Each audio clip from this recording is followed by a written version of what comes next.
Despite having a very brief career, Lil Peep had a massive amount of success in the music industry. He was and is undoubtedly one of the largest artists of this generation. However, what really helped propel him into the spotlight and stop sleeping on the floor was his mixtape Crybaby. That project gave Lil Peep the big break he needed, but in the end it may have been a double-edged sword. But to really understand just how crucial Crybaby was to Lil Peep's development, we have to go back to the beginning.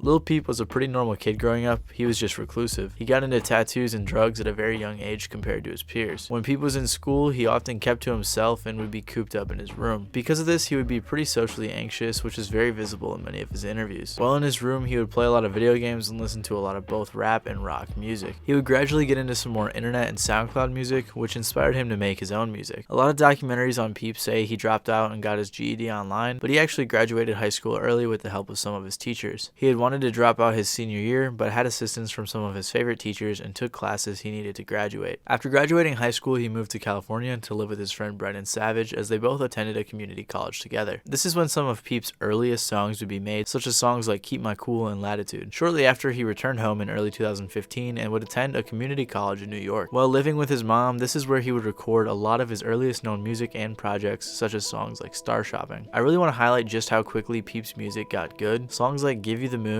Toxic City, and Star Shopping were some of his first songs ever and are all great. He recorded and released projects like Lil Peep Part 1, Live Forever, and Vertigo, all while attending community college full time. Peep moved back out to California after that semester. After connecting with Craig Zen over Instagram, he was invited to join Schema Posse. He bounced around from house to house in California, performing with Schema Posse, and still didn't have a lot going for him. He was establishing a fan base at the time, but wasn't huge and didn't have a ton of money. Some of his songs like Star Shopping and Beamer Boy had been some of his biggest tracks at the time. I'm a motherfucking schema boy. I'm a schema boy. I love a girl that don't even fucking need a boy. Schema Posse eventually broke up, and Peep began associating himself with Goth Boi Clique. Some of the members of Goth Boi Clique would be featured on his next project. Not even an entire year after his first mixtape, Peep released the mixtape Crybaby. Crybaby was recorded over the duration of 3 days and was almost entirely mixed by Peep. It was an extremely solid project and it had a lot of good songs on it. It had classic tracks like Lil Jeep and White Tee with Lil Tracy, but there was one specific song on the project that would have a huge impact on Lil Peep's career.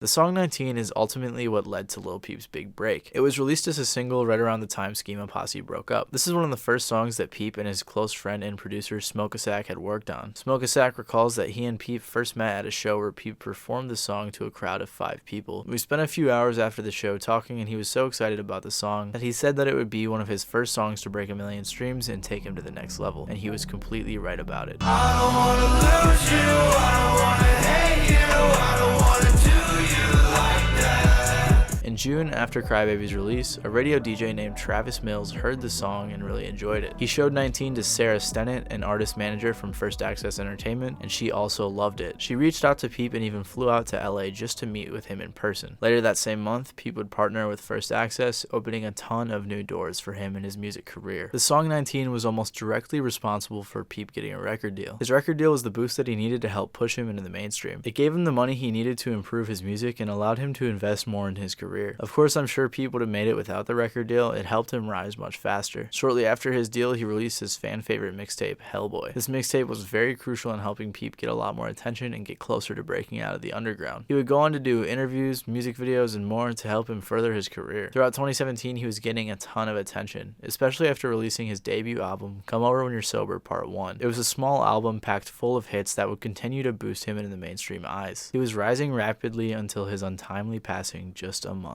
later.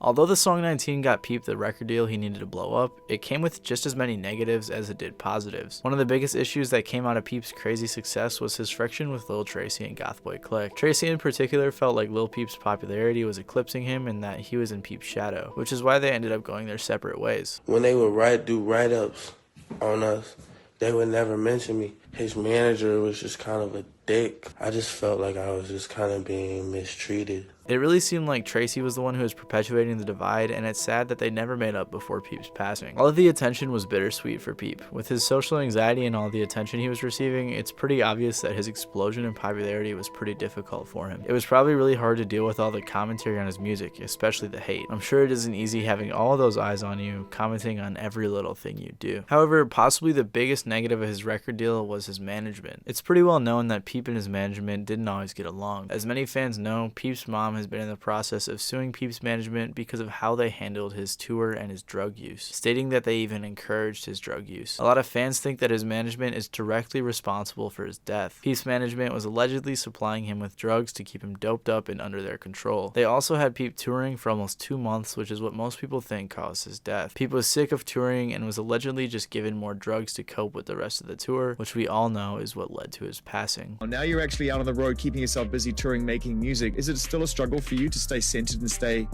you know, in that situation? Definitely, man.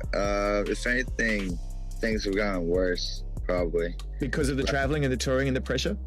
Yeah, things just get worse. The anxiety just gets worse and worse. If his label really was encouraging his drug use and pushing him so much more than he can handle, maybe it would have been better if DJ Travis Mills never showed Sarah Stennett the song 19.